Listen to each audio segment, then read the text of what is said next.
Hola chicos, muy bonita tarde. Espero que todos estén muy bien. Decidí hacer este video por si tienen alguna duda referente a cada uno de los procesos estadísticos que empezaríamos a hacer con nuestra base de datos. Recordemos que tenemos dos tipos de pestañas aquí. En una se llama vista de datos, que es donde yo me encargo de poner en el SPSS los resultados que me arrojaron en los instrumentos. En primer lugar, tenemos los datos sociodemográficos, que sería edad, sexo y estado civil. Y posteriormente serían los 21 ítems de tristeza hasta interés en el sexo, que conformaría al instrumento de depresión de Beck. Si bien es cierto que nosotros tenemos aquí los datos, primeramente nosotros vamos a realizar lo que es un esqueleto. Sin el esqueleto, la base de datos no va a funcionar. Por eso es la parte primordial que nosotros vamos a tener acá. Nosotros tenemos un nombre, tenemos el tipo, la anchura, los decimales y las etiquetas, valores, los datos perdidos, las columnas, alineación, la medida y el rol. Si bien es cierto que nosotros ya nos encargamos de realizar esta base de datos, tenemos que recordar muy bien que en los valores siempre tenemos que fijarnos en cada uno de ellos porque el tipo de respuesta en cada uno de los valores termina siendo totalmente diferente para cada uno de los ítems. Yo ya tengo esto porque fue lo que revisamos en clase y ya lo tenemos hecho. Doy por hecho que en estos momentos nosotros estamos encargando de poder realizar lo que sería el análisis estadístico. Ya tenemos entonces realizado todo esto, que sería el vaciado de la base de datos, porque ustedes ya realizaron todos los instrumentos, ya los aplicaron con las personas, entonces ustedes ya tienen esto hasta este punto.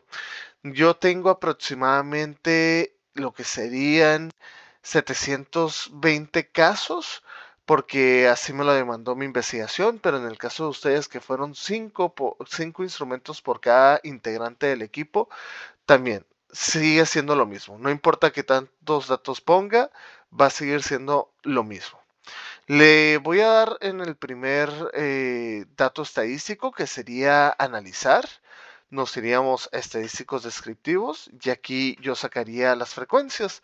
Las frecuencias, recordemos que siempre son los números o que tantas veces se repite un número o unas variables. Aquí yo puedo mostrar diferentes tipos de tablas y gráficos. Yo puedo tener gráficos de barras, yo puedo tener gráficos circulares o también puedo tener histogramas. Yo decido hacer un histograma, le doy en continuar, inclusive puedo darle en crear tablas de estilo APA por si yo quisiera hacer un trabajo donde mi profesor me esté pidiendo lo que serían los requerimientos del formato APA, pues simplemente podría hacer esto.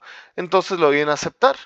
Acá he puesto las tres variables juntas, pero si ustedes lo desean, pueden hacerlo dos, pueden hacer las tres o solamente pueden poner una sola variable. Yo le doy en aceptar y automáticamente se va a encargar el programa de poderme dar estos estadísticos descriptivos. Se dan cuenta que aquí les había dicho que eran 720.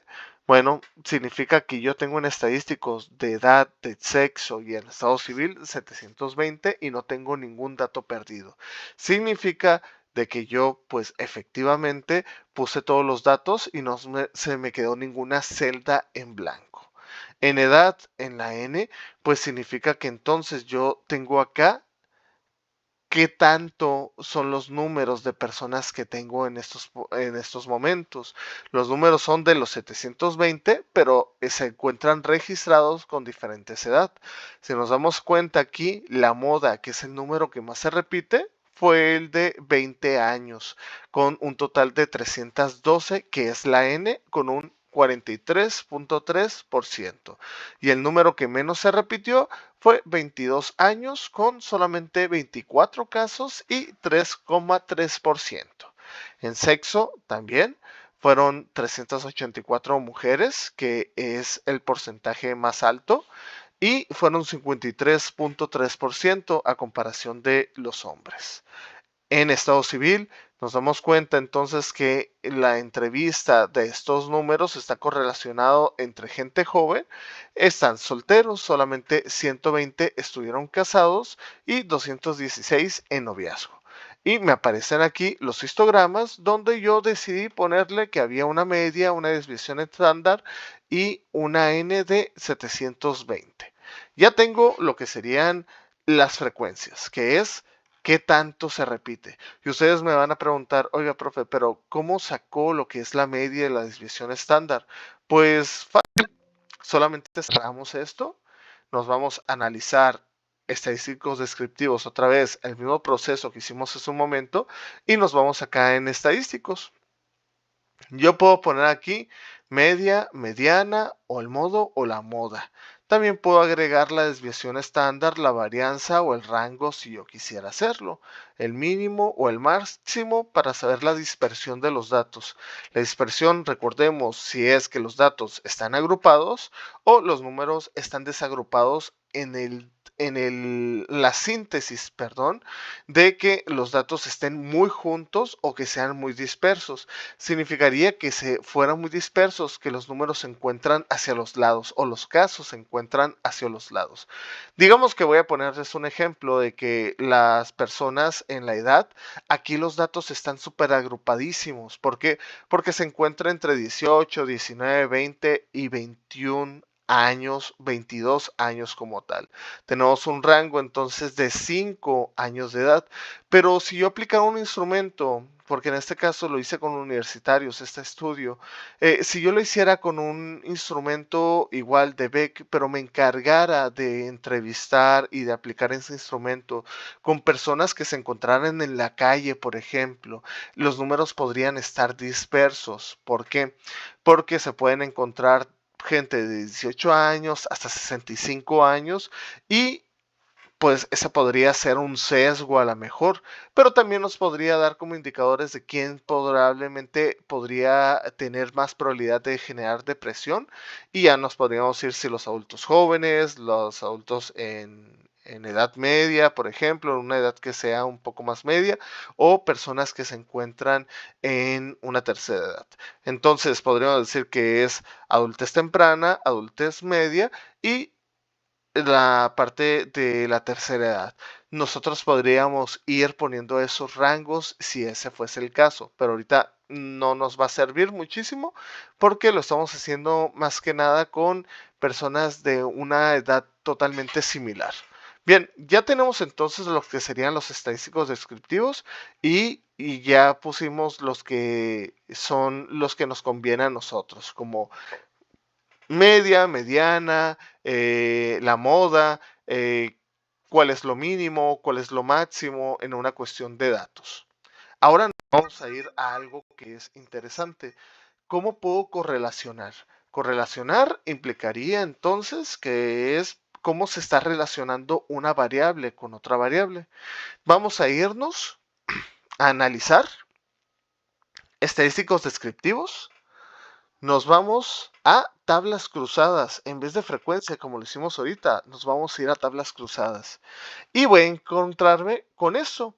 Van a venir todos y cada uno de las variables que nos encontramos en el instrumento. Yo lo que voy a hacer es escoger, por ejemplo, sexo en filas y vamos a ponerlo acá en sentimiento de culpas en columna. Siempre, por favor, siempre háganlo de uno con uno.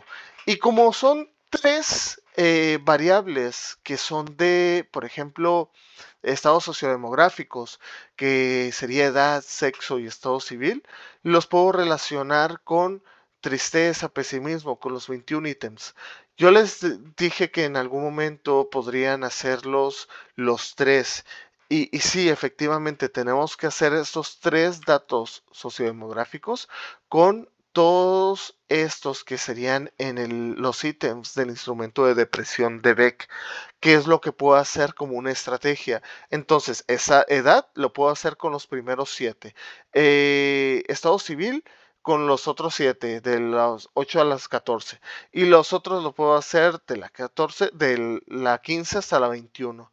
Lo podría hacer de esa forma. No es necesario que hagan todos estos ítems, estas variables sociodemográficas con los 21 y luego el otro que sería sexo con los otros 21. No, o sea, lo pueden hacer simplemente estos tres, pero con los 21. Ustedes ya deciden cómo quieren hacerlo. Si edad lo quieren hacer como por ejemplo pesimismo, con pérdida de placer, con sentimientos, pero que sean 7 de esos, ok, no tengo ningún problema. Siempre y cuando ustedes tengan los 3 datos sociodemográficos correlacionados con los 21 ítems que se encuentran en el instrumento de depresión de Beck. ¿Sí? Vamos a hacer el ejemplo, entonces sería, por ejemplo, sexo y podríamos hacerlo con disconformidad con uno mismo. Queremos saber si los chicos, las chicas, tienen más disconformidad entre ellos, entre hombres o entre mujeres. También puedo hacer lo mismo, muestro los gráficos de barras agrupadas, puedo hacer estadísticos y podría ponerle también las correlaciones, si ustedes lo quisieran hacer. Pero ahorita no es necesario hacerlo. Lo voy a dejar, pero no es necesario que ustedes lo hagan. Bien, vamos a darle entonces en aceptar, no sin antes ponerle en mostrar los gráficos de barras agrupadas, porque estos van a ser pues las tablas que serían de frecuencias. En esa tabla de frecuencia es que tantas veces se repite un número. Bien, lo que quiero hacer es, más que nada, un gráfico de barras. Aquí, en su gráfico de barras, entonces van a obtener esto, que sería la correlación que están teniendo entre el sexo femenino y el sexo masculino con el ítem de disconformidad con uno mismo. Si se dan cuenta, aquí tenemos un dato sociodemográfico y aquí tenemos la disconformidad con uno mismo, que sería el ítem. Bien, si ustedes gustan hacerlo, pueden darle simplemente en imprimir pantalla desde su teclado en su computadora, pero también podría hacer esto. Podría darle cortar, copiar o copiar como. Y si lo deben copiar, yo puedo poner esta misma gráfica en el Word sin ningún problema y se las calificaría de forma totalmente efectiva. Si bien es cierto que aquí tenemos, por ejemplo, en los porcentajes el número de frecuencias, cuando les pida que sean los números de frecuencia, entonces yo me encargo de también copiar y pegar esto mismo. Y eso sería, por lo pronto, esas tablas de frecuencia y las correlaciones que tendríamos que utilizar para nuestros trabajos finales. Que tengan una muy bonita tarde.